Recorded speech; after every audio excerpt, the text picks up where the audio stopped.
like to call the meeting to order.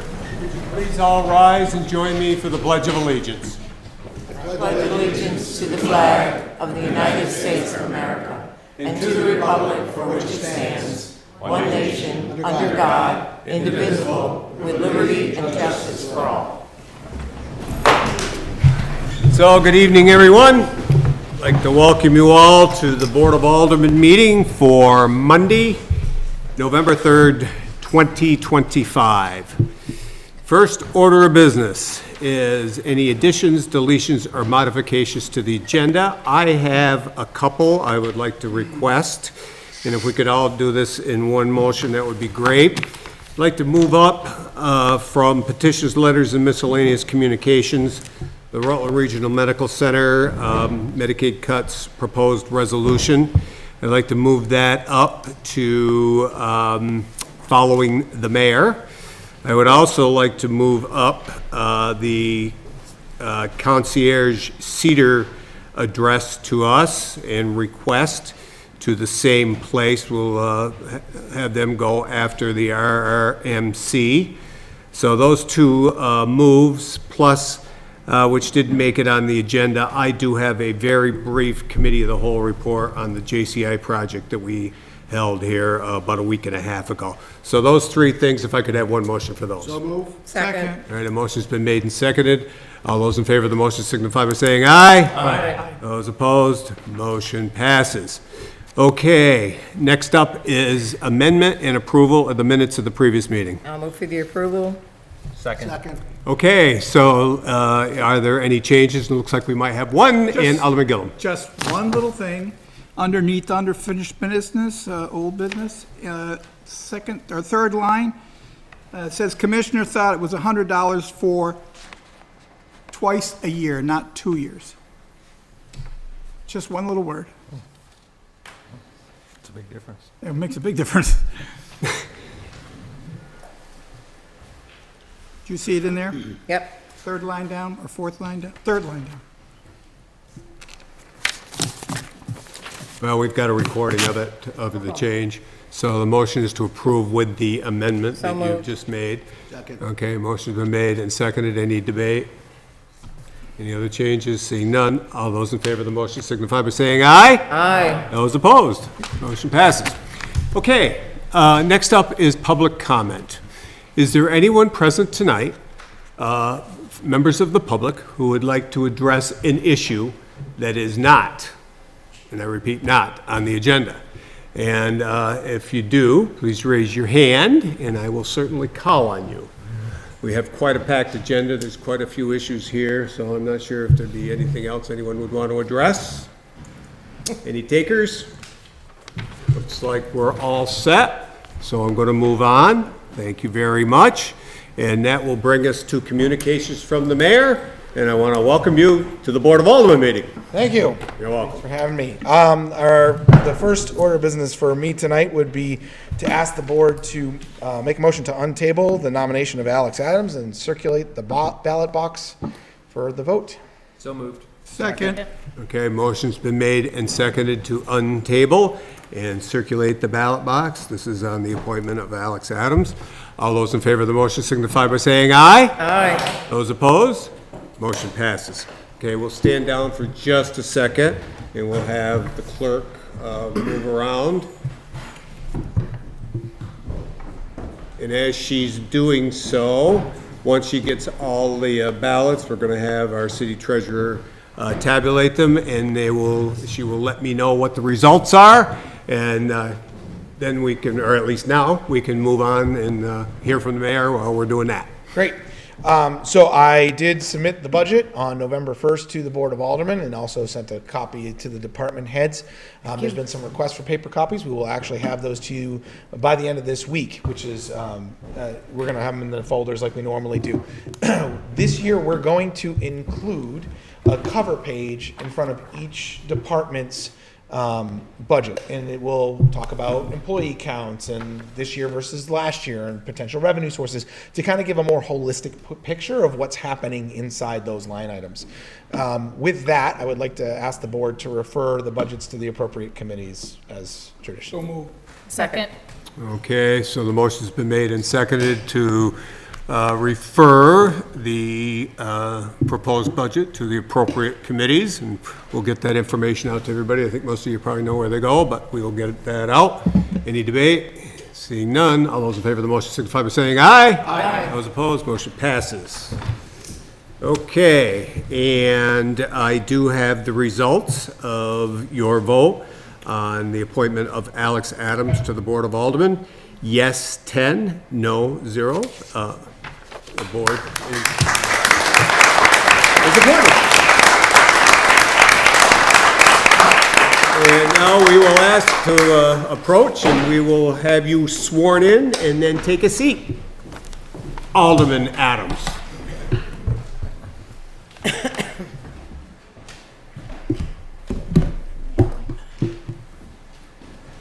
Here, raise your right hand.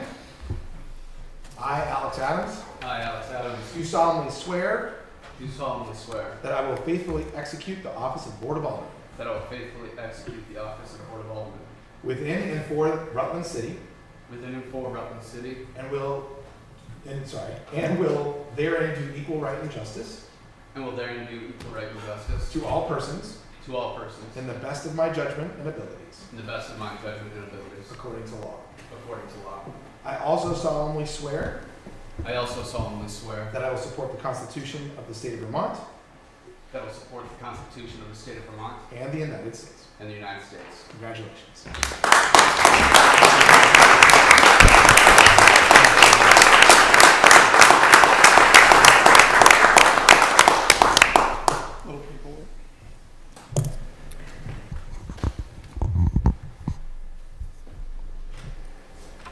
Thank you very much. Thank you. Okay. All right, just give me a second to get back. Yep, that's fine. We'll let Alex take a seat.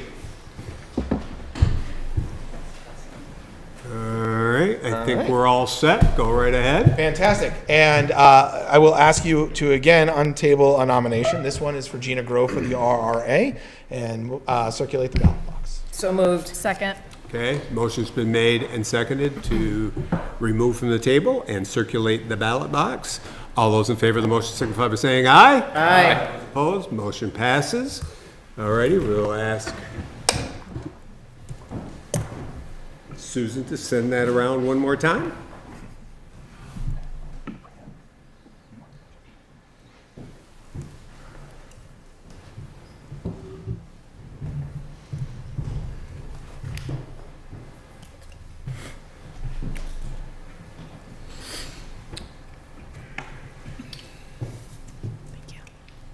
Thank you. And thank you very much. Great. Okay, while we count, we'll go ahead with, Wonderful. I'm actually going to have Sean from the RRA come up to talk about a pre-application for a grant. okay, very good. Welcome, Sean. Thank you. Welcome. Thank you for having me. It's pretty much a pretty basic conversation at the moment. I asked the mayor if we needed a vote for a pre-application. I was told no. And I think, well, not think, I have the email to say Kevin apologizes for the late notice for the pre-application, but it's for the Templewood Court. $650,000. Again, it's just a pre-application, but the deadline was today, so it does not secure us into anything or hold us to anything. But in order to move it forward, we did submit it today. So Okay. It's just kind of a FYI? yeah. Okay. Yeah. Okay, good. Any questions? Anyone have any questions on that? Sure, there'll be more the next round, but yeah, for right now. That's Well, we're looking for money, so I think that's a good thing. Thank you.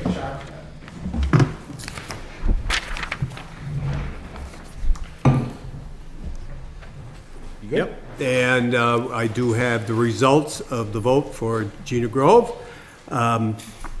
Yes, 4, no, 7.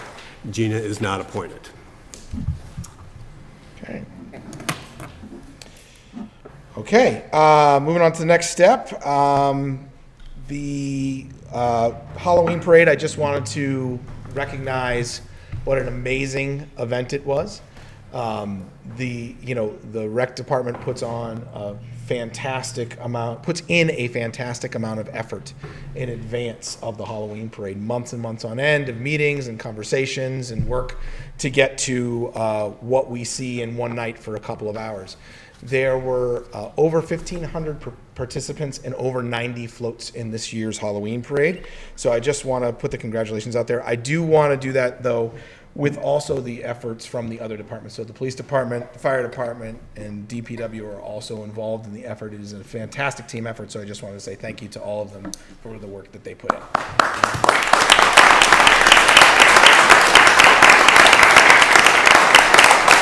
And Mayor, I just want to second that. I had the pleasure of walking up there by the front, right in front of you, I think, and the governor, and held the banner with Alderman Gillum, and we saw the crowd and saw how organized everything was, and it is a team effort, and I'll just second what you just said, so thanks.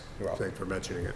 And then lastly, Alderwoman Davis asked last meeting about the streetlights and the results of the survey. So there are probably about 50 over the past year or so, 50 entries, and people continue to fill it out on occasion, and brightness and darkness, and everybody, for the most part, with the exception of a few, said they like brighter lights in certain areas. And I'll just call out a few. So everything from Evelyn Street, obviously the intersections of 4 and 7, West Street, Wales Street, downtown. One of the comments was, can we fix some of the lights, the downtown street lights, and replace them with brighter lights? That's actually a process we're already going through, which is fantastic.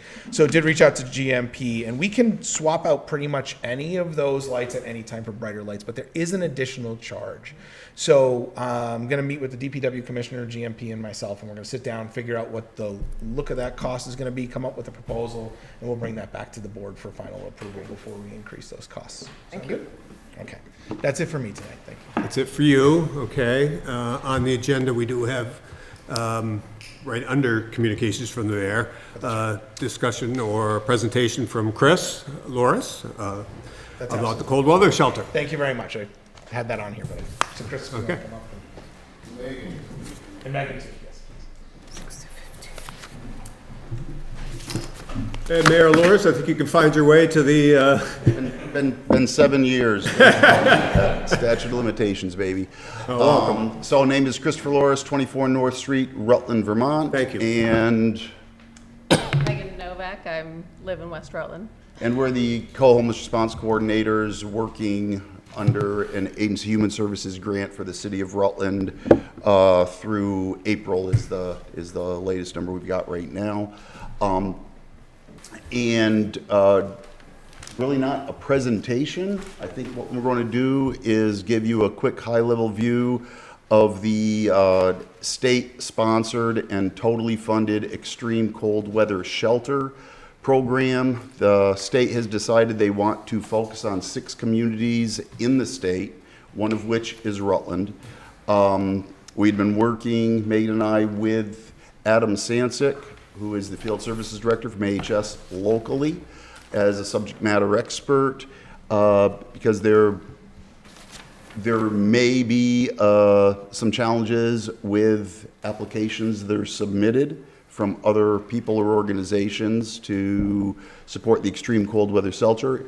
I'm looking at Alderman Donahue. This is something that Brock has done in the past. Last year there was none. The state did it 2 years ago at Asa Bloomer, and we're at the stage where the city this year is looking to step up and, if you will, apply for the funds and take a lead in the extreme cold weather shelter that is anticipated to be stood up 20 times this year. It will be cost neutral to the city. There are funds for, in the budget, for FICA, fringe, as well as admin costs that we discussed briefly with the treasurer today, that we know it's going to cover all the costs for the city. Partnerships will be public safety folks from the city. We have a commitment, no names yet, from subject matter experts of Rutland Mental Health, and there may be a couple other organizations who have that experience working with the homeless population in shelters and in the street for those who may respond to the shelter. It will be located at the Fox Room of the library. The trustees is on board, and obviously it was discussed early on with both the executive director, Randall Smathers, and the assistant director, Amy Williams. And there are still some unknowns associated with the application, so it really is a preliminary application. Specifically, we're in conversation with Vermont League of Cities and Towns to see what type of additional riders may be needed for this, or whether, you know, they will even allow it to be covered under the passive insurance altogether. We just don't know, but we wanted to bring it to the Board of Aldermen as we've submitted the preliminary application.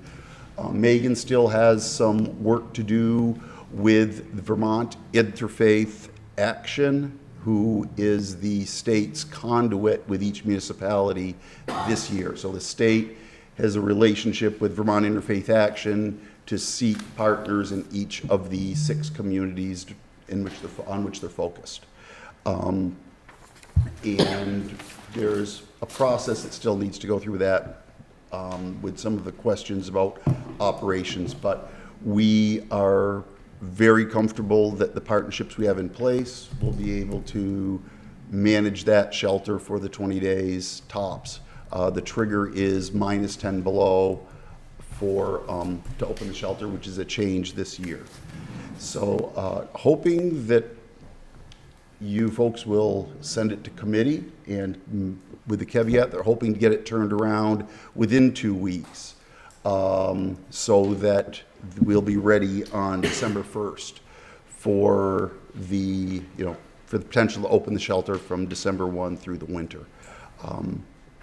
The state, Adam Sancic, will continue to be a very close partner in this. He really is a subject matter expert and is making sure, from our perspective, that we're touching all the bases, getting it done, as he has, you know, run shelters himself and stood them up before over the course of a couple decades of his career.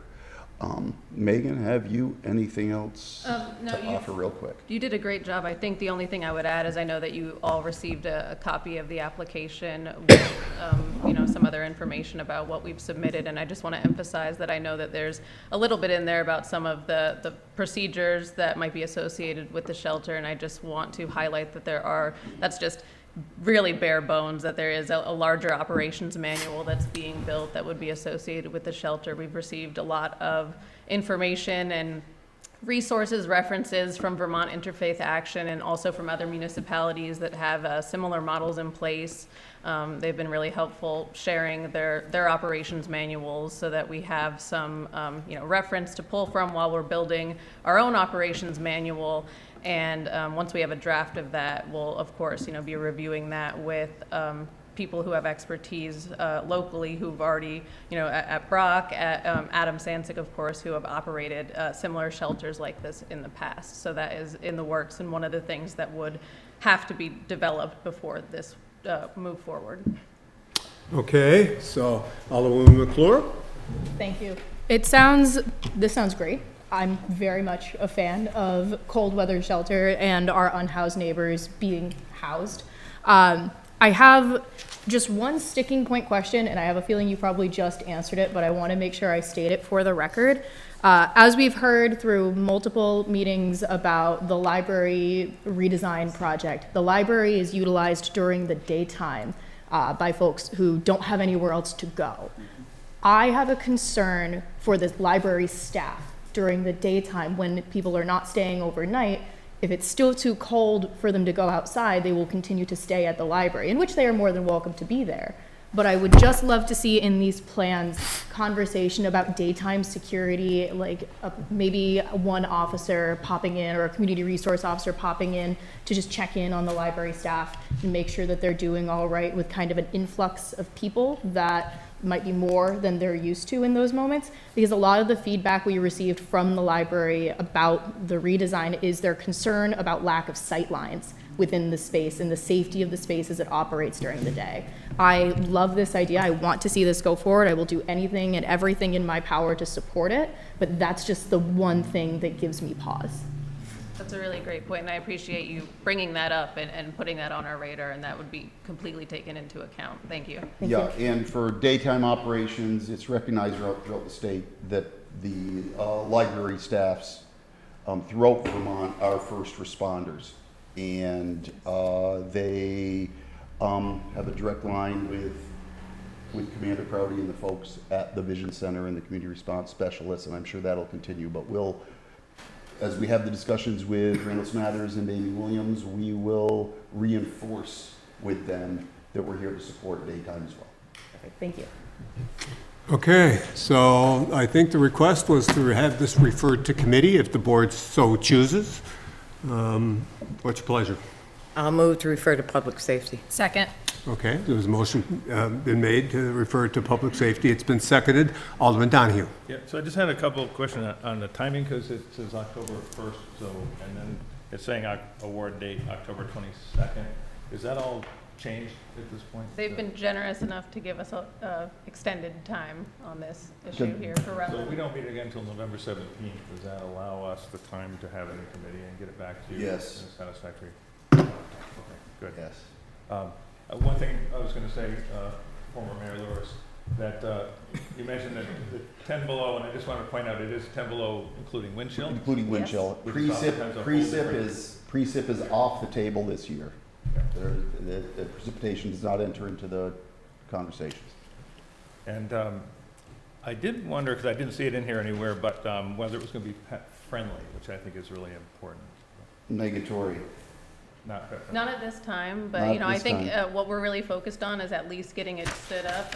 We've had talks with Vermont Interfaith Action that, we're allowed to build upon it after the shelter's open, and if that's a need that arises and we see a need for it, we can continue outreach with organizations who provide those services at that time. But I think the main goal for us right now is at least providing the shelter space and build from there. Yeah, and with the city's involvement, this being the first one basically ever from the municipal side, that's why it was critical that we're taking a crawl, walk, run approach, and we're crawling right now.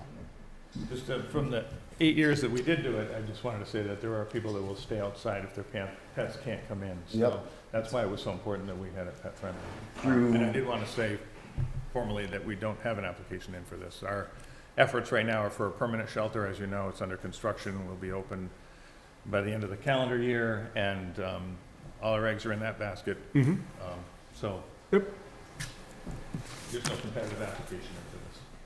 They're from you guys. Right. Correct. That's correct. Yeah, thanks. And the reason the city stepped up was there were some obstacles with the previous application. It's our understanding that there are no other viable applications in Right. for this area at this time. Okay, so the motion is to refer to public safety. It's been seconded. Seeing no further debate, all those in favor of the motion signify by saying aye. Aye. Those opposed, motion passes. Okay, I think we're all set. I'll schedule with you. Okay. Thank you very much. Thank you for coming. Okay, moving on. Well, let's see, I believe I moved up the Rutland Regional Medical Center discussion about, and request about the Medicaid cuts proposed resolution. So I want to welcome the folks from the Medical Center to the Rutland City Board of Aldermen. Thank you very much. And Judy, the floor is yours. Sure. Good evening. I am Judy Fox. I am a resident of Tinmouth. I don't live in Rutland, but I have the wonderful privilege of being the CEO at Rutland Regional Medical Center. So I want to thank you for allowing me time this evening to talk with you about some challenges that healthcare is facing. And in particular, I want to talk about some of the proposed reductions that are part of the One Big Beautiful Bill, or the OBBA. You have a resolution before you regarding the federal funding cuts. and Vermont's healthcare crisis. I understand that this is the second resolution. This resolution was amended a bit by Rutland Hospital, and so what I'd like to do is talk to you about why we're asking you for your support and advocacy, urging our Vermont General Assembly to explore measures to protect our healthcare services. As you consider the resolution, I wanted to provide some basic information as to why this is important. Together, the proposed changes, including marketplace subsidies, Medicaid work requirements, and Medicaid redeterminations, are expected to impact nearly 7,000 Rutland County residents. And here's how. So in terms of the Accountable Care Act in the subsidies that our, in this case, Rutland residents, but Vermonters in general, can tag into to help them pay for their health insurance premium. Right now in the state, we have about 30,000 Vermonters who are covered by health insurance that is purchased on the healthcare exchange. 95% of those Vermonters purchasing that health insurance get some type of subsidy. The thought around the subsidies was to cap household expenses for healthcare premiums to be no more than 8.5% of their income levels. These subsidies are set to expire at the end of the year. We've seen that the marketplace is open, and we're seeing some significant increases in premium. Together, the subsidies are expected to impact Vermont by about $665 million. Generally, when we think about healthcare in Vermont, the Rutland region consists of about 10% of healthcare spend or healthcare revenue. So those impacts we're expecting are going to impact anywhere from 2,500 to 3,000 Rutland residents and will be impactful by about $6.5 million. As planned, these individuals and families who are over 400% of the federal poverty level will no longer receive any of the enhanced subsidies. For a family of four, that 400% of federal poverty level is about $65,000.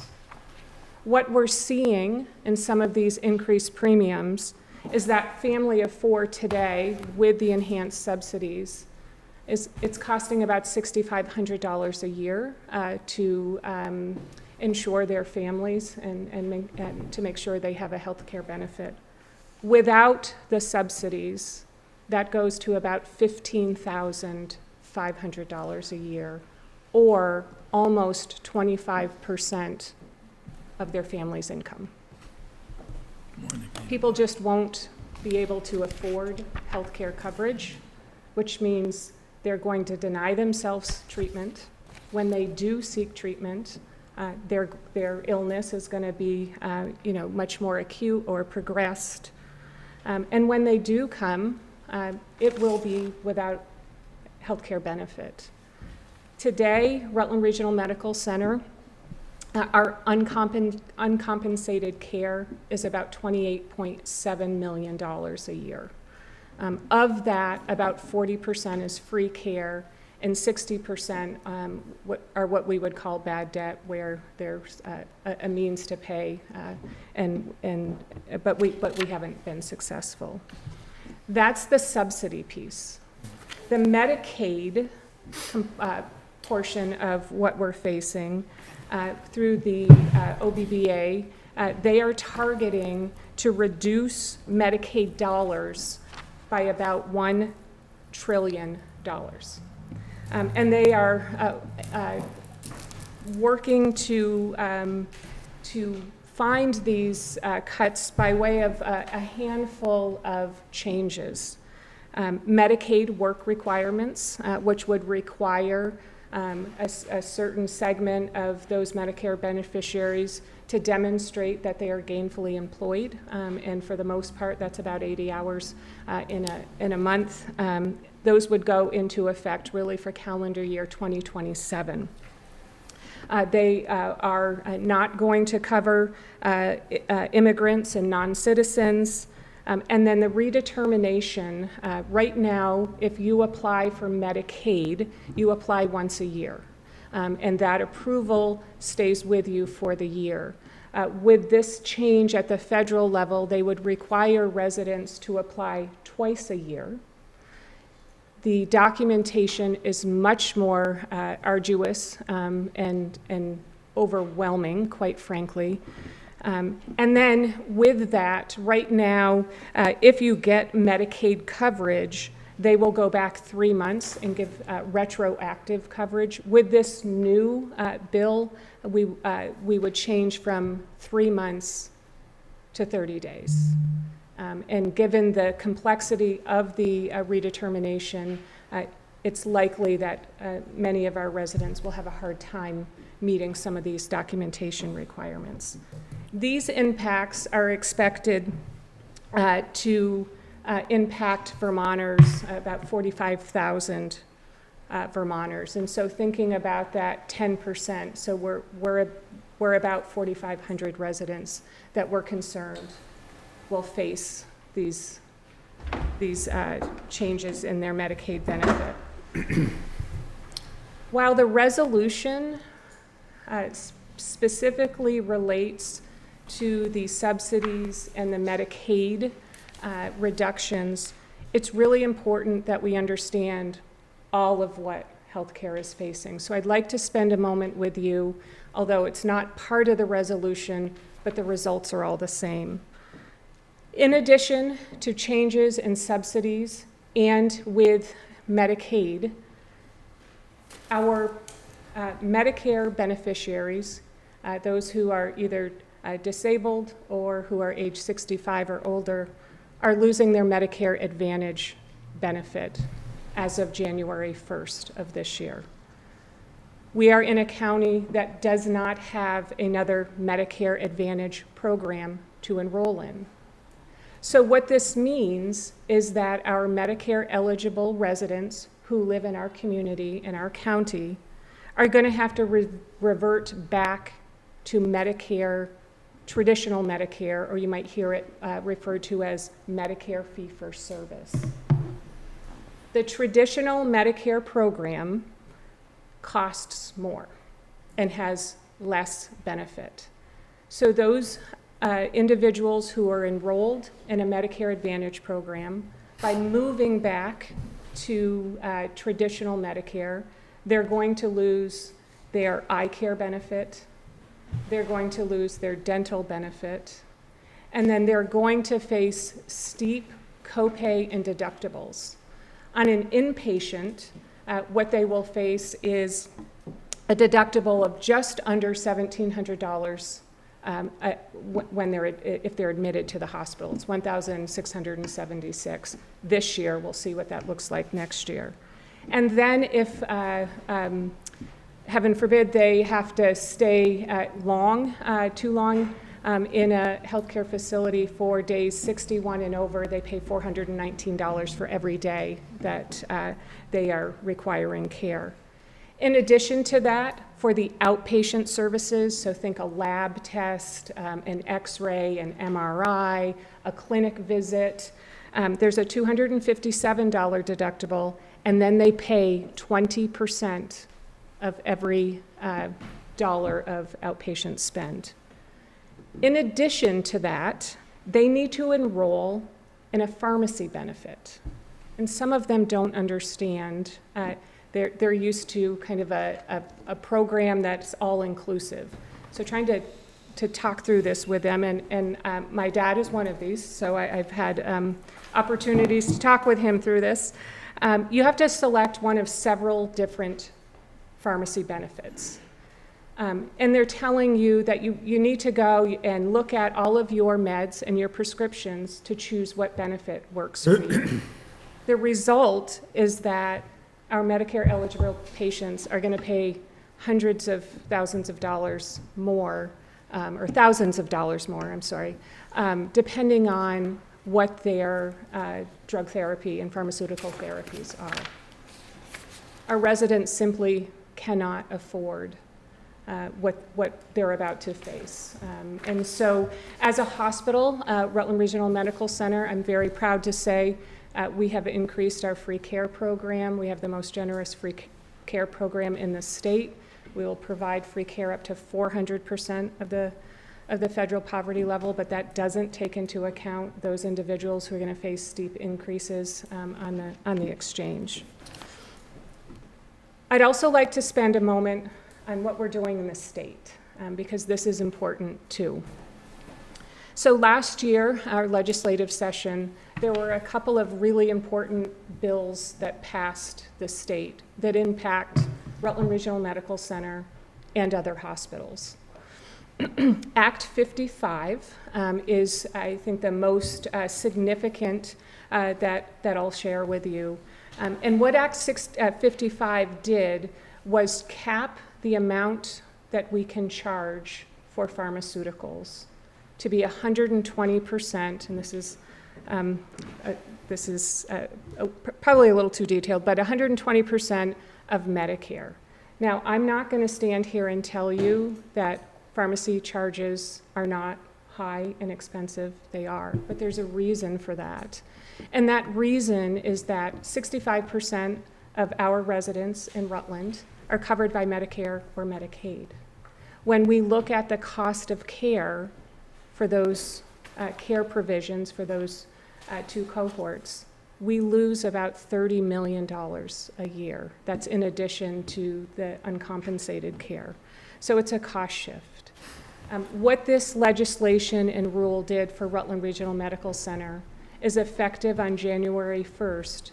We will begin to suffer an annual loss of about $15 million in funding. This is cash coming into the organization. It throws us into a very significant operating loss and requires that we have to make some extremely difficult decisions for our community. I want to be clear that all of these together, some hospitals are likely not going to be able to overcome the challenges. It's likely that some hospitals may close. Rutland Regional Medical Center will face some difficult challenges and difficult decisions. We already have. We will have to look at our service offerings and what we can provide and how we may be able to be innovative and change care delivery. As we've all seen in the community over the last handful of days, we have made a very, very difficult decision on our pediatric program. And it's a result of this funding, but also as we looked at how can Rutland Regional Medical Center ensure that we're taking care of our community and our residents, we looked at utilization. And with our pediatric program, I'd like to say that our vaccine program, that it's administered by our pediatricians in the community, has been extremely successful, keeping some patients out of our hospital, as well as advancements and just other therapies. And what we're seeing is our inpatient, we have 4 pediatric beds that are not used 75% of the time. It is really important that we continue to preserve as much care for our pediatric program, and we're prepared to do that by way of looking at how we can deliver care a little differently. But it is a very difficult decision, one that no one wants to make. My concern is that as we consider subsidies, Medicare cuts, changes and transitions to away from Medicare Advantage to our Medicare program, we're going to have to continually make some of these hard decisions. So I'm here today to ask you for your support on the resolution that will allow you to lobby our state government and our general counsel in helping us to protect as many healthcare services, not only in Vermont, but certainly in Rutland County. Okay, well, thank you. I think we have a couple of folks who would like to either ask you a question or make a statement, so we'll start with Alderman Talbot. Yeah, I wanted to thank you for sharing all that information with us and for bringing this resolution to us. I'd like to make a motion to suspend the rules and take the matter up tonight. Second. Okay, motion's been made to suspend and take the issue up tonight. It's been seconded. All those in favor of the motion signify by saying aye. Aye. Those opposed? Motion passes. And I'd like to make a motion to move the support of the resolution, to adopt it on this day, and to authorize the board chair to sign it. Okay. Second. All righty, motion's been made and seconded. You did have your hand up before, so Alderwoman McClure, go ahead. I just wanted to take a moment to read the resolution itself into the record, if Okay, possible. if you could hold, yeah, if you could hold on 1 second. I have Alderman Wickham that wanted to. Yeah, very quick, and I think you guys probably know what's coming. I'm just going to recuse myself from discussion and vote on this. In just a little background about the perceived conflict of interest that I really want to avoid here. I serve as a COO for the largest private primary care entity in the state. Nearly everything Ms. Fox discussed does have an impact potentially on our bottom line. Things that impact our bottom line potentially could influence a portion of my compensation on an annual basis. So I think I hit enough of the metrics where I need to be fully uninvolved in this. Okay, very good. Alderwoman McClure, Thank if you. you would like to, Just before we read it, I just wanted to make one comment, if I could, Mr. Chairman. if that's okay with Alderwoman McClure. I had a comment I was going to make before reading, if I could begin and then Go do ahead. that. Okay, why don't you just go right ahead? Thank you. And I wanted to take a moment, Judy, to say thank you for bringing this before us tonight. Thank you for all of your hard work on the modifications of this resolution. Flipping through it, very happy with the source page on the end. But I also wanted to make a statement to my fellow board members in this room. Everything that Judy talked about and the people that it impacts, these are not faceless people. These are our friends, these are our neighbors, they are your loved ones, they are your colleagues.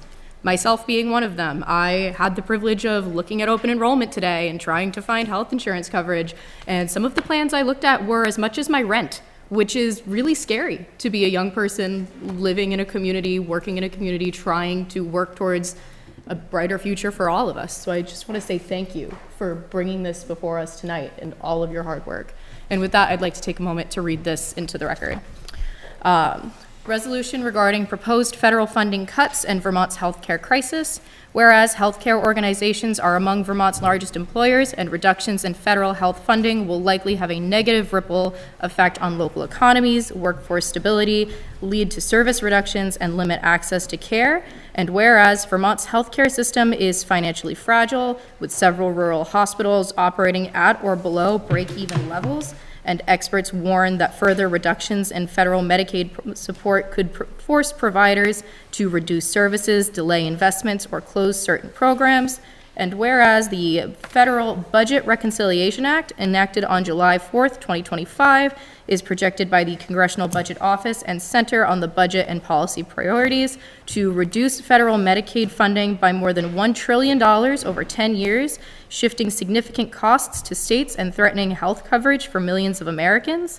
And whereas analyses by the Medicare Rights Center indicate that the same law would reduce hundreds of billions of dollars in Medicare funding, creating uncertainty for older adults and hospitals that rely on these reimbursements. And whereas the Kaiser Family Foundation has found that this legislation will also restrict the use of provider taxes, a key funding mechanism that Vermont employs to support its Medicaid program.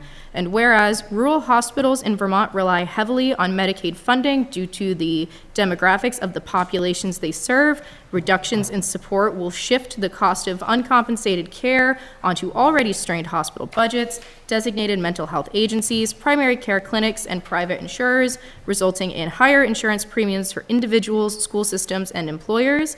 And whereas VT Digger reports that Vermont officials estimate that as many as 45,000 Vermonters could lose health insurance coverage as a result of the federal funding changes, whereas according to the 2021 Vermont Household Health Insurance Survey conducted by the Vermont Department of Health and Market Decisions Research, approximately 35% of Vermonters under the age of 65 and 17% of Vermonters age 65 or older reported that they could not afford needed health care, representing approximately 187,800 working age adults, 34,900 adults aged 65 or older, or 1 in 3 Vermonters overall who struggle to pay medical costs not covered by insurance.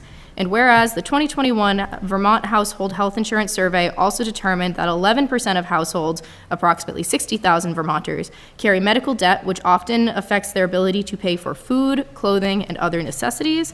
And whereas national estimates from the Congressional Budget Office and the Center on Budget Policy Priorities project an additional $186 billion reduction in Supplemental Nutrition Assistance Program, otherwise known as SNAP, otherwise known as 3 Squares VT in Vermont, funding over the next decade due to the Budget Reconciliation Act, which would result in fewer food benefits for thousands of Vermont households. Now, therefore, be it resolved that the Rutland City Board of Aldermen expresses its concern regarding the potential impacts of the Budget Reconciliation Act on the health, well-being, and economic stability of Rutland Regional Medical Center, Rutland residents, and Vermonters statewide, urges the Vermont General Assembly to explore legislative measures to help protect Vermont's health care system and mitigate the adverse effects of the anticipated reductions in Medicaid and SNAP funding, calls upon Vermont's congressional delegation to continue building bipartisan coalitions to safeguard federal funding for Medicaid, Medicare, and SNAP, ensuring that the vulnerable populations are not left behind, directs the city clerk to transmit a copy of this resolution to Vermont's congressional delegation, the governor, and the leadership of the Vermont General Assembly, and encourages other municipal boards across Vermont to consider adopting similar resolutions in support of protecting healthcare and nutrition programs essential to their communities. Adopted this day, November 2025, by the Board of Aldermen of Rutland City, Vermont. Okay, thank you very much. All righty. Alderman Donahue. Thank you, Mr. Chairman. So a couple of things. One is some particular, with the previous resolution, one of the things that I had an issue with regarding the Vermont General Assembly and how that was addressed is changed in here, which is one of the reasons that I now support this resolution.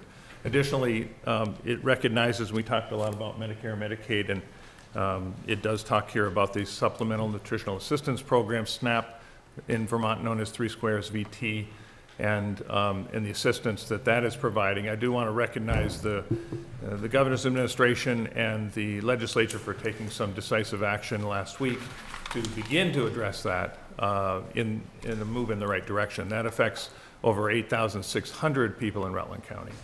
And lastly, just a minor adjustment here, but this resolution does say adopted in October 2025, so we'd want to change that to November 2025. And with that, I would say I plan on supporting the resolution, and I thank you, Mr. Chairman. Well, you're welcome, and thank you for catching that. All righty. Anyone else inside the rail? Okay, seeing none. Now, I was approached by someone who mentioned that they wanted to just say a couple of brief remarks about this before we take the vote. If you would like to, sir, you're more than welcome. Again, I appreciate you approaching me at the beginning of the meeting and asking for a little bit of time. I would just ask if you could keep it brief because we are about to take the vote and we're going to move on. Thank you very much. This will take maybe 4 or 5 minutes. Is that name and address for the record, if you could. Okay. So my name is, I'm Dr. Jack Mayer, M-A-Y-E-R. I live in Middlebury, Vermont. I've been a Vermont primary care pediatrician since 1976, recently retired.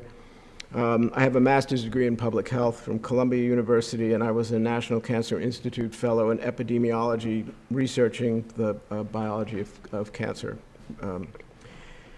I established the first full-time pediatric practice in eastern Franklin County on the Canadian border in 1976. The families I served were proud, hardworking farmers, homemakers, and other working people. Times were hard. Many families had no health insurance, and I often bartered medical care for firewood, knitted Afghans, even eggs. One memorable day, I spoke by phone with a worried mother of a sick toddler, Brian Lucier. Mrs. Lucier was doing the best she could for Brian, but day by day, he was getting sicker. I was concerned by her account of Brian's illness and said that I needed to see him right away. She hesitated, but finally agreed to bring him to my office. The mill where Mr. Lucier worked didn't provide health insurance. The Luciers, a proud Vermont family, didn't like to be in debt. Brian had meningitis. He was desperately ill. Had I seen him 1 or 2 days earlier, I could have prevented this deadly illness or intervened early enough to successfully treat him. Mrs. Lucier, it was hard to ask this question, but I had to know, did you wait because of the money? She nodded and took another tissue. Is that why he's behind on his shots? She nodded again. Brian survived, but was permanently and severely damaged by the meningitis. I published an essay about this tragedy in the Journal of the American Medical Association, and it's included in a collection of medical essays called A Piece of My Mind. What happened to Brian should never happen to any child in America, but it will. Children will be harmed by significant cuts to Medicaid. Children will go hungry without SNAP benefits. Our precious public health infrastructure that protects all of us is being dismantled at alarming speed. With the collaboration of Michael Palmer, who's right here, and Ellen Oxfeld, we've drafted this resolution regarding proposed federal Medicaid funding cuts and Vermont's healthcare crisis. And we urge the Board of Aldermen to consider and pass this resolution. It's already been passed by select boards in Middlebury, Cornwall, Salisbury. It's on the agenda for Weybridge in next week. The whereas sections that were read into the record are informed by data from the Vermont Department of Health and the Kaiser Family Foundation. This is not a partisan resolution. We're proposing this resolution as a response to the unfolding healthcare crisis in Vermont and in the United States. There's an increasing urgency now in the wake of the passage of the Budget Reconciliation Bill. That will hurt us locally, as Ms. Fox so eloquently explained. And this is certainly within the purview of the Board of Aldermen's authority and responsibility. I wanted to just close by reading this letter that when we approached the select board in Middlebury, we asked the CEO at Porter Medical Center if he would weigh in on this, and this is what he wrote. Thank you to the Middlebury Select Board for proposing the resolution regarding proposed federal Medicaid cuts and Vermont's healthcare crisis. I appreciate the Select Board raising these pertinent concerns about the large looming cuts Congress is contemplating for Medicaid. Porter Medical Center and the University of Vermont Health Network have significant concerns about any cuts to Medicaid and the corresponding impact to our healthcare safety net. We are particularly nervous about the impact to the most vulnerable members of our communities, children, pregnant patients, the elderly, and individuals living with disabilities. The most vulnerable Vermonters will be left without healthcare coverage and unable to access critical healthcare services. We know that reducing Medicaid funding for states, however that manifests through congressional action, will add tremendous pressure to states, eroding health systems and causing stress for low-income residents. We are committed to working with the state of Vermont in whatever way is most helpful to understand and plan for this impact. Sincerely, Bob Ortmeyer, President and Chief Operating Officer, Porter Medical Center. So we're seeing this tsunami of threats to our health care, which also impact our local and state economies. Vermont hospitals are under severe financial stress.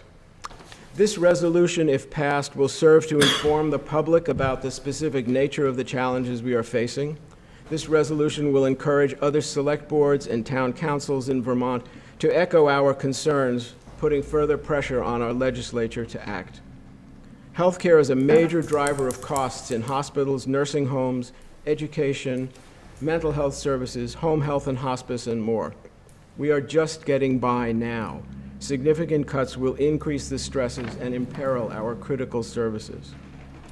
Please consider this resolution as an expression of concern and a desire of Rutland to work proactively to prevent the harm that is sure to follow significant cuts to Medicaid. What happened to Brian Lucier should never happen to any child in America.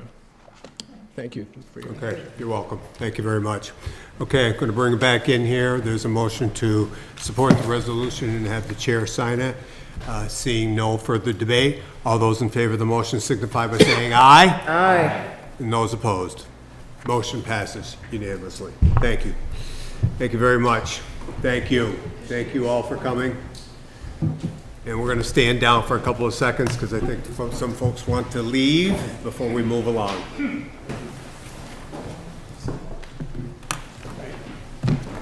Gotta push back.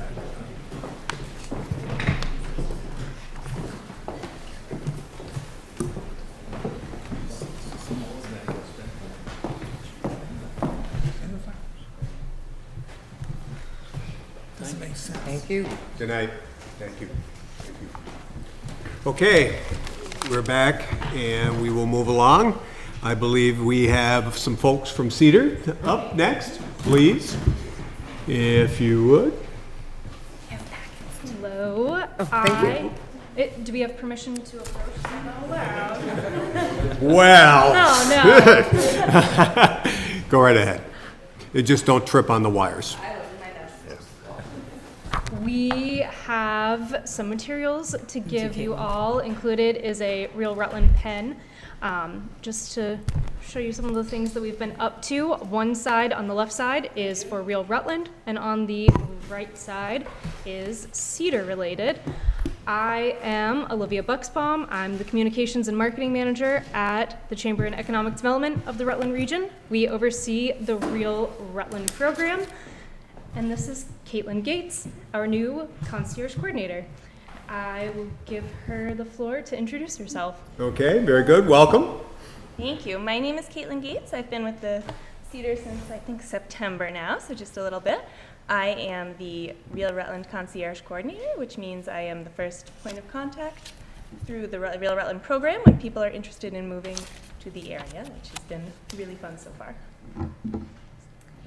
And we are here to thank you because, please correct me if I'm wrong, the money is already in the budget that we have asked for, and we very much appreciate it.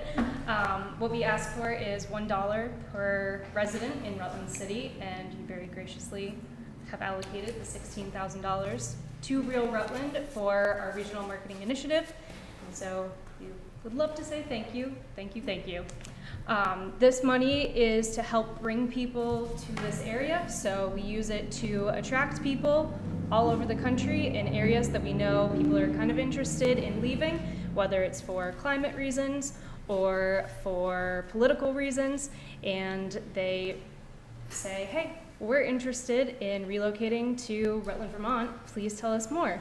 They then connect with Caitlin. She gets to learn a little bit about them, and then if they are very seriously interested, they meet with a concierge volunteer, which we have 40 active. Yeah, maybe even closer to 45 now. Which is great. We're increasing that number this year. Close to 45 active volunteers who live, work, and play here, who can answer questions that maybe they don't feel comfortable asking Caitlin about because she is the face of Real Rutland. Mm-hmm. And from there, we can connect them with housing, job opportunities. We have a lot of business partners in the area who say, we're hiring someone. Can you please connect with them and their family to help them feel welcome? And we've been hosting meet and greets. We have an hope to increase the number of meet and greets in 2026. and we just try to make sure that they feel welcome into the area. Okay. Well, why don't we see if we have any questions or from any members of the board on what we've heard so far on the Real Rutland program. I think we're all familiar with it. I certainly am, and with you, Olivia. And I appreciate you coming and telling us a little bit about it. And yeah, the money is there, as far as we know. Although we're about to come through another budget cycle, and we'll see how things go this year, but we appreciate all the work that you've done. I know that I've met quite a few of the people that have come through the door and are now living in Rutland, so that's all a good thing. We're trying to increase the population any way we can. So, anyone have any questions for our guests? I think we're all set. All right, thank you. Okay, thanks for coming. Great night. All right, very good. Okay, moving along. Reports and letters from department heads and officials. First up is Ed Bove, and approval of Planning Commission recommendation to select Regrowth Planning for consulting services related to the Rutland City Municipal Plan. Hello. Good evening. Everyone, thank you for having me. So, as was in your packet, the Planning Commission selected Regrowth as their top choice, responding to the RFP for consulting services to help with the municipal plan. So tonight, I'm here asking that the board has formally approve that, but I'm also asking that you let the city enter a contract with Regrowth for $17,482. And the match on that is $1,943. Again, this would be to hire Regrowth to help the Planning Commission update the municipal plan, which we're starting to work on now. I have copies of the RFP response right here. It's very nice. And worked with Michael when I was at the RRPC as well, so I think we're in good hands. He actually just won a really cool award from the American Planning Association for comprehensive planning for the town of Chatham, which is in New York. So. Okay, so the request is to, well, why don't we suspend the rules? All right. Motion is to suspend the rules, take the issue up tonight. It's been seconded. All those in favor of the motion signify by saying aye. Aye. Those opposed, motion passes. And the motion would be to approve the recommendation to select Regrowth Planning and to enter into a contract with the aforementioned group. So moved. Second. I'm glad you read it. Well, thank you very much. I think I captured what you're asking, and I'm sure the city clerk did. So, any questions and debate on that? Alderman Donahue. Just a question on that, and again, on the dollar amount, this is 19.4 in here, but you mentioned there was a match, so you mentioned the number 17,000, which... Yes, the contract is $17,482. That'll be between the city and Regrowth, and we will use the standard municipal planning grant contract form, and then the local match on that is $1,943. Does that add up to what you want it to add up to? 18,425.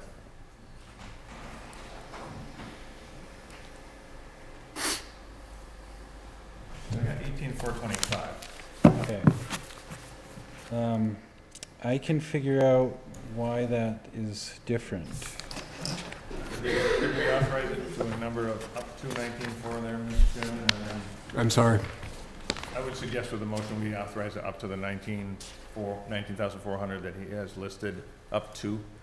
That way, if it's a number underneath that, you're covered. Okay, is So the maker of the motion okay with that? I agree with that.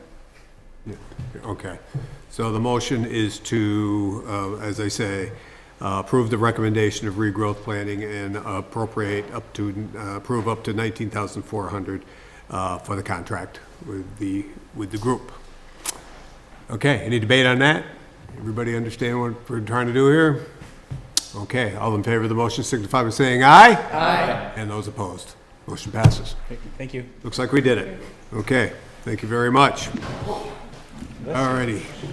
Next up, looks like Barbara Spalding, excuse me, asking to set the final public hearing for Hospital Heights rehab. Correct. Floor is yours. So the city received a VCDP grant award of $950,000 for the rehabilitation and preservation of 22 existing affordable units, housing units, formerly known as Hospital Heights, located at 101 Mahoney Avenue in Rutland. The housing units are now known as Mahoney Grove Apartments. All 22 units remain affordable to families earning less than 30% of area median income. A temporary resident relocation plan was created to support the current residents during their temporary displacement.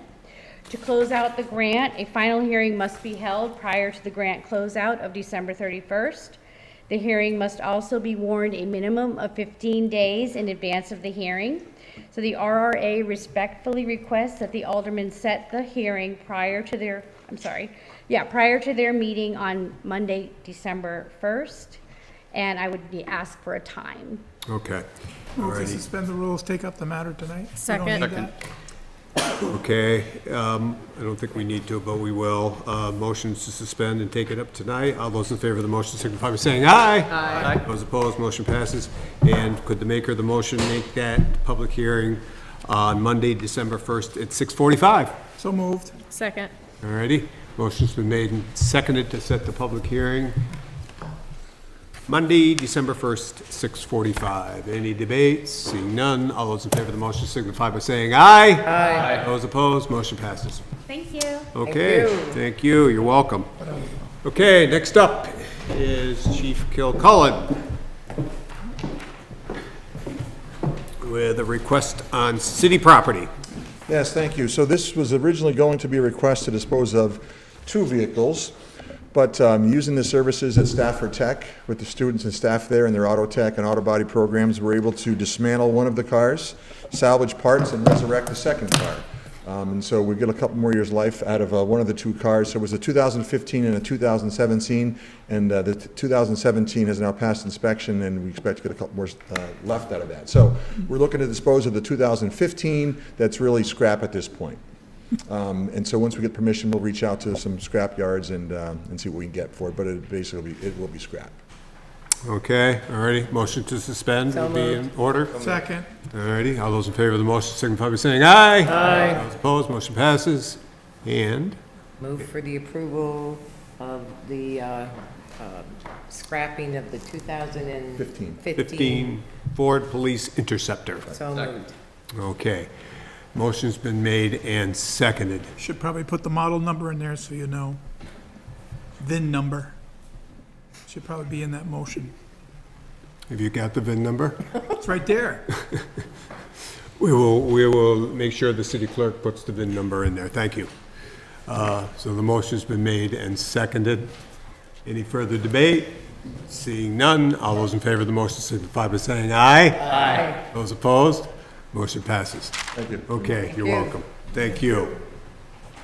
Okay, next up is our actually city engineer. Looks like there's a request on the Route 4 and 7 traffic safety scoping study, and it's the request to refer. So go ahead.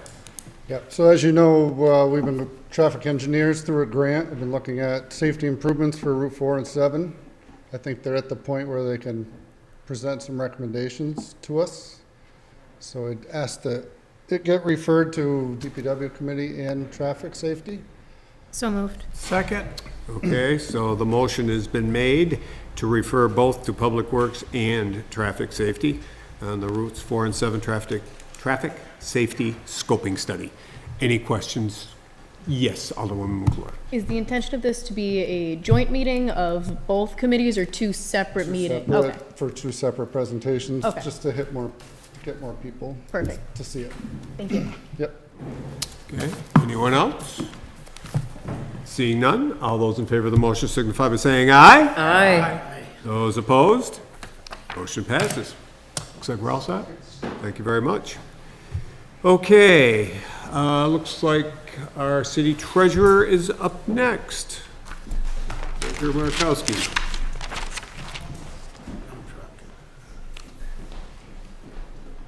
Alrighty, and I think we're talking about lease proposals for the purchase of DPW 5-ton dump truck. Okay, thank you, and I apologize because I sent the material a little late, just waiting for all of the proposals to come in. So, working with the DPW Commissioner Protovansky on the financing for this 2026 streets plow truck. The purchase was approved last January. I think it's taking so long for these vehicles to be built and ready to come to the city. I'm not even sure, maybe in the spring we might see this vehicle. So right now there are 2 of the largest parts ready, so the vendor is looking for the financing. So I presented you with 4 options for financing. So as you know, all financing requires board approval. So looking for a motion, I reached out to 4 different financial institutions looking for the best rate for the city. So I sent you one this morning, a follow-up that I got yesterday.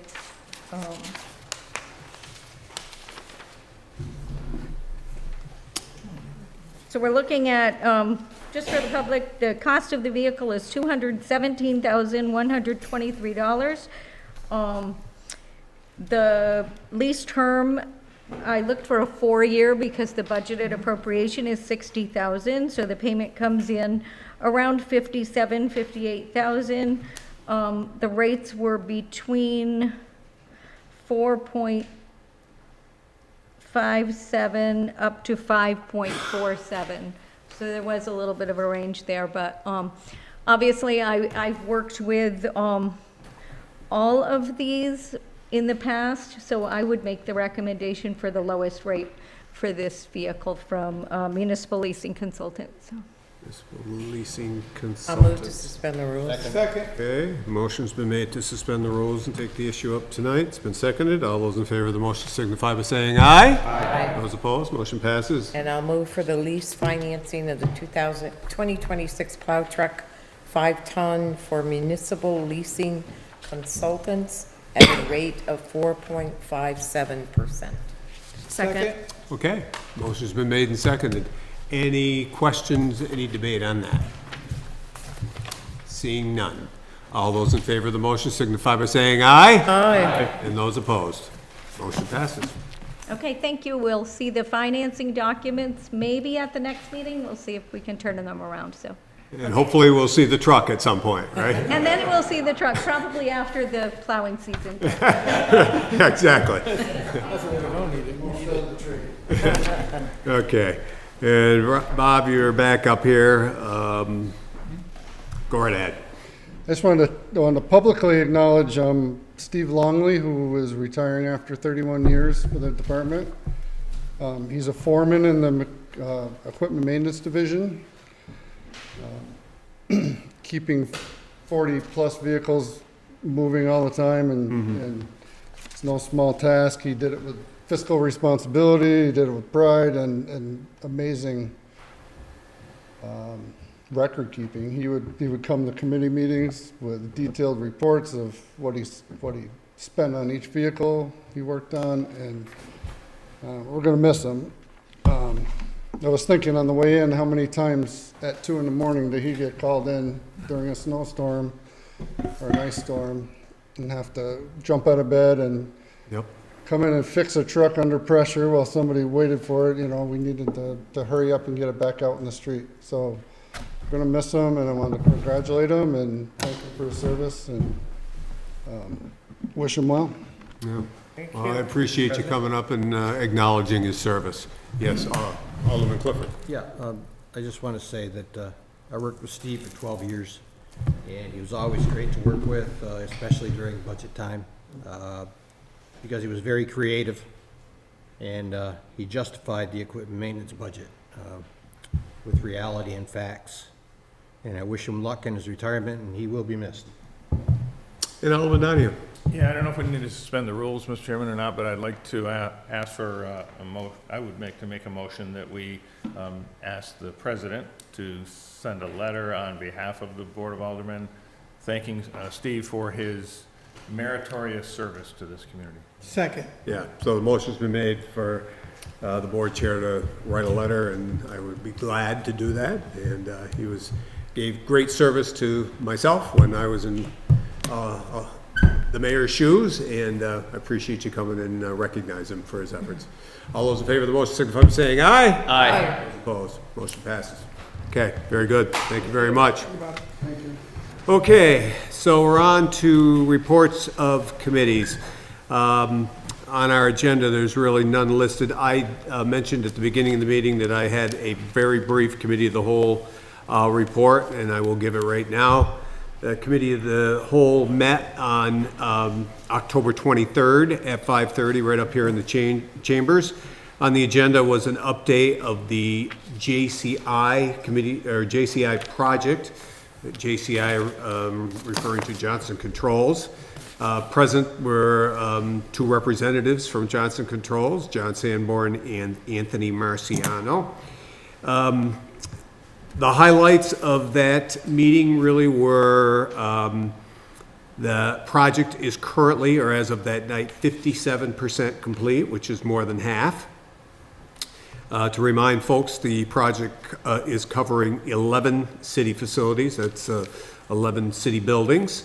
Quite a bit of the discussion revolved around the issue of solar panels, specifically up at Georgetti Ice Arena, and their cost savings over time.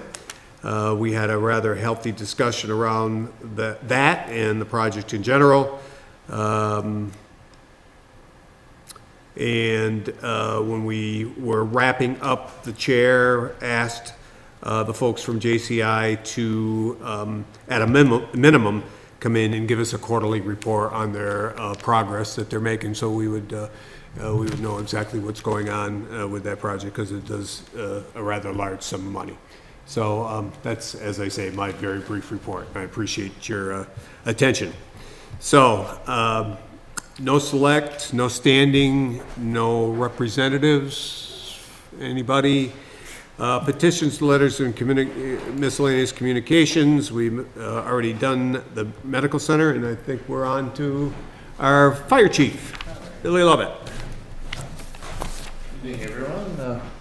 Tonight I have two things. One very brief, just to remind everyone that come November 12th, there will be a test of the Chittenden Reservoir Emergency Action Plan, and it will be going off in the morning at 8:30, and we will not be blowing the fire whistle for this one, but just in case somebody hears the sirens in the Chittenden Valley, so to speak, it's a test. November 12th? Yes, at 8:30 in the morning. 8:30 in the morning. Okay. Thank you. The second item was in your packet. It was a reappointment of myself as the Emergency Management Director and Dan Getney, one of our deputy chiefs, as the assistant or the EMC. Okay. I'll move to suspend the rules. Second. Alrighty, motion to suspend has been seconded. All those in favor of the motion signify by saying aye. Aye. Those opposed, motion passes. And I'll move to approve the appointments of the Rutland Regional Emergency Management Committee of Bill Lovett and Dan Gedney, and authorize the chair to sign. Second. Alrighty. So the motion's been made and seconded. Any debate on that? Any questions for Chief Lovett? Seeing none, all those in favor of the motion signify by saying aye. Aye. Those opposed, motion passes. Okay, thank you very much. And today is 11/3. There we go. I guess that goes to him. Alrighty, let's see. Moving along. I believe we're down to Board of Control Commissioners, nothing. Board of Cannabis Commissioners, nothing.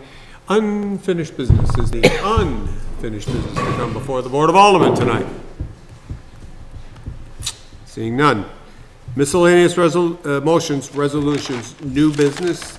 We've already gone through the concierge, so we will get to, go right down to Alderman Wickham. Police Department ski passes and fitness memberships. Alderman Wickham. Thank you, President Lara. We'll take these one at a time, I suppose. A motion to discharge the Human Resources Committee from further consideration of the MOU regarding Police Department ski passes and fitness memberships. Okay, so you're making the motion? Yep. All righty. Is there a second? Second. Okay, motion's been made and seconded. Alderman Talbot. Yeah, can I ask the Alderman why we need this motion? I don't understand. You certainly may, through the chair, and you go right ahead. The necessity of this motion is to actually lead us to the second motion, which allows us to take action on something that was somewhat time sensitive, in this Alderman's opinion. Okay, do you have a follow-up? I do. Can't we just suspend the rules and take something up without removing it from committee? I believe according to Robert's rules, we can. Well, this is Alderman Wickham's recommendation. This is what he's asking, and it's on the agenda, so I will get to you, I promise. And Alderman Wickham, would you like to respond to that? Yeah, I certainly understand where Alderman Talbot's coming from. That is in reference to my third motion, so I'm looking to remove this in this first motion, then to place this particular item with public safety. And I can speak to the reason why now, if that makes the most sense. Go ahead. Okay. This would be under the assumption that the preceding two motions passed. Should we get to the third motion, the rationale for placing this with public safety is it seems as though most of the discussion going forward around sort of the merits of this benefit will center most closely on the cost or the expenditure to the city. Given that public safety already deals with the police department budget, I thought there was a logical synergy to place it in there to be addressed. Okay. As I promised, Alderwoman McClure. Thank you. I just want to clarify the language as the maker of that motion. I want to clarify the language that I used to make that motion because I went back and I rewatched the meeting minutes, and I do acknowledge that I had misspoken, and I did mean to warn that meeting as both human resources and public safety. But I believe the language in which I made this motion kind of puts this first motion as a moot point. The language that I used was a discussion of recruitment and retention benefits for the Rutland City Police Department. It was not these specific items on the table. And I gladly invite Chief Kilcullen to come up to the podium and speak about the discussions that we have had about this, as the discussions Chief and I have had leading up trying to schedule this meeting is a discussion about the greater the recruitment and retention initiatives and the future creation of a recruitment fair or recruitment benefits fair in tandem with the city HR department. So I hear Alderman Whitcomb's point, but I do not believe that the language which I referred requires this in order for us to make that motion tonight, as the language in the motion that I made did not explicitly name ski passes and fitness memberships. It was very explicitly recruitment and retention initiatives in the Rutland City Police Department. Okay, thank you very much. Anyone else? Again, the motion is to discharge Human Resources Committee from further consideration of the MOU regarding Police Department ski passes and fitness memberships. It has been made and seconded. Alderman Talbot, would you like to speak third time? Sure, if no one objects.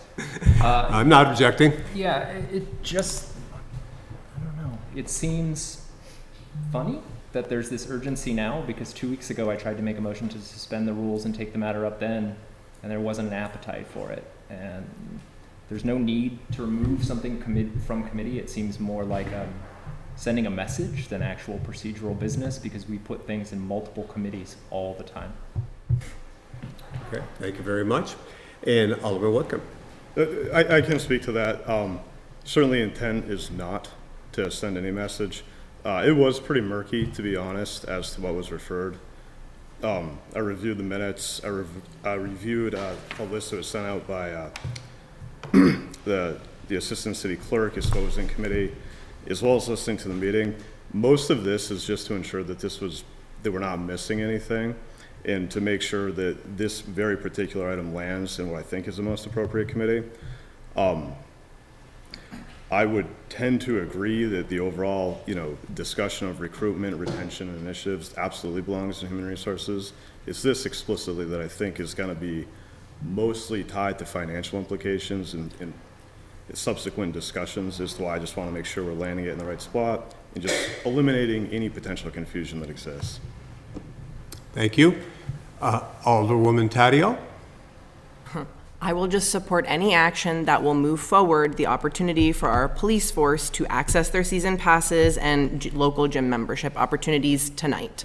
So whatever gets us there, a motion to suspend the rules, pulling it out of committee, putting it in whatever committee, can we just please move forward, because people are waiting and the season is coming and it's a frustrating time for people who are doing a lot for our city. So I think it would be much appreciated by our force if we could just make a decision quickly. Thank you. And Alderwoman McClure.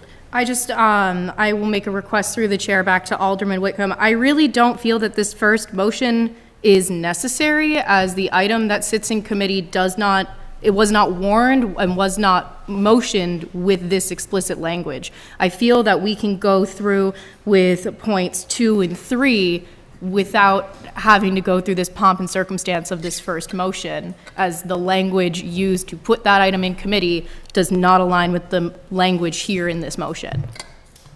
And I'm more than happy to go back and find the exact timestamp of what I said, if anyone needs me to. Thank you. All righty, anyone else? Again, there is a motion on the floor and it's been seconded. Any further debate? Seeing none. All those in favor of the motion signify by saying aye. Aye. Those opposed? Motion passes. Alderman Whitcomb. All right. I move to authorize the purchase of the 25-26 ski season resort passes and fund local city fitness club memberships of choice for interested full-time sworn members of the police department, consistent with the approved fiscal 26 police budget. Okay, is there a second? Second. Okay, motion's been made and seconded. Debate on that motion. Alderman Talbot. Suspended the rules to take that matter up? I believe that since it came, this is just, again, we don't have a city attorney. Let's do it just to be safe. Yep. Okay. Motion to suspend the rules. Second. All righty. Motion's been made to suspend the rules and it's been seconded. All those in favor of the motion signify by saying aye. Aye. Those opposed, motion passes. And Motion put on the floor. the motion is on the floor. The second motion before your agenda at the bottom. Any debate on that? Yes, Alderman Donahue. Yeah, Mr. Chairman, just the importance of the language that it funds local fitness gym club memberships of choice. I think that's a significant nuance that allows the officers to choose their gym, as well as the ski pass, which is a little more exclusive, as we have the greatest skiing in the east to our east. But we have 4 city gyms, and this allows some flexibility there, and I think that's fairly important. So I will support the motion. Thank you. Anyone else? Alderman Whitcomb. Yeah, thank you, President Larry. Now I'll take the opportunity to speak to the urgency tonight. When this, and I understand that the referral was murky to a degree that occurred on October 6th. I had a conversation with Chief Kilcullen on October 14th about sort of the time-sensitive nature of this. My understanding from that conversation was the fitness memberships, as they were entered into, would continue through October 31st. Not being a skier, but, believing to understand how skiing works, I didn't think there was an urgency to have ski passes in hand until approximately November. So my thought was that we were going to be able to get together, have the meeting, sort of sort out the one piece that I really was hung up on, and Alderman Donahue just alluded to. That's what created this urgency. I now realize that potentially the officers are unable to utilize the gym. I have realized that, yes, I want them to be able to get their ski passes for this season that is now fast approaching. Okay, thank you very much. All righty, motion's still on the floor and it's been seconded. Any further debate? Seeing none. All those in favor of the motion signify by saying aye. Aye. Those opposed? Motion passes. And third. Motion to refer to the MOU signed April 12th, 2023 between the City of Rutland and NEPBA Local 425 for Police Department ski passes and fitness memberships to the Public Safety Committee. Okay, second. All righty, motion's been made and seconded. Any debate on that? Seeing none. All those in favor of the motion signify by saying aye. Aye. And those opposed. Motion passes. Okay, all righty. We're continuing on with our miscellaneous motions. We have two takers, so why don't we go with Alderman Davis first? I'll be quick. So, Chief Cullen, if I may, I received an email in regards to vehicles parking on the sidewalks, across the driveways, on green spaces, et cetera, curbs, et cetera. And I know that we discussed this in charter and ordinance, and we discussed enforcement. So I brought it up at a meeting last week just to make sure that my memory recalled correctly. And Alderman Talbot said to me that he believed it got referred to Traffic Safety Committee as well, due to the fact that the discussion had to occur about winter parking. And so this was kind of, the enforcement for this was kind of held up until the discussion of winter parking. So I'm going to refer this back to traffic, and if we could get some resolution, because since I received this email, I've purposely kind of made it myself more aware, and seen a lot of vehicles parking between the new curbs and the green space and the sidewalk.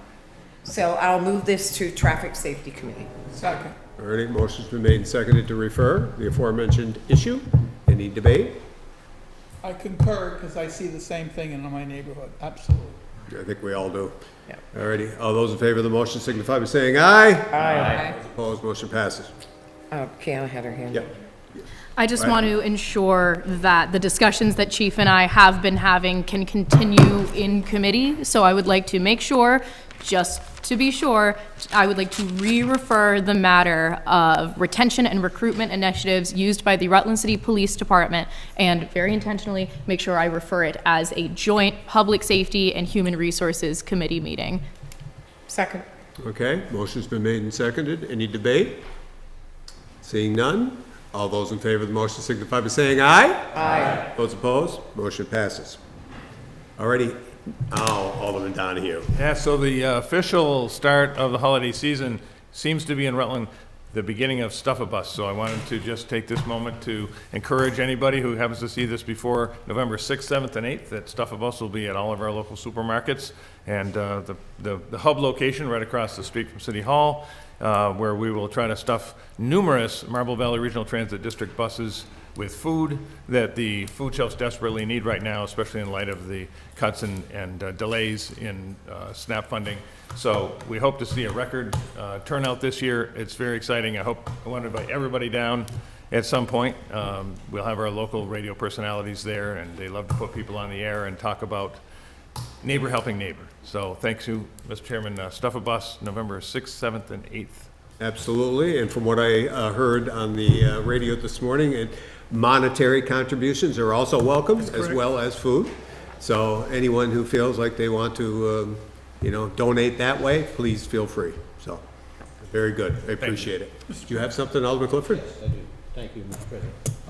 Just something I've noticed lately, some committee chairs have scheduled meetings without asking committee members if they can attend on the day scheduled or not. So I would like to respectfully request that going forward that the respective committee chairs ask the members before scheduling meetings. Thank you. You're welcome. Thank you. And Alderman Gillen, you have something? I just want to piggyback what he was saying. Rain or shine, we will be there. Or snow, depends whatever shows up. We still will be there for 3 days. Oh, Stuff-A-Bus. Stuff-A-Bus. Stuff-A-Bus. That's correct. Yes. I want to make sure that commercial got in there. Yes, Alderwoman McClure. Just to Alderman Clifford's point, I did attempt to connect with other committee chairs in this room, in this very forum, to make that request that fellow committee members are made aware of when meetings are getting scheduled.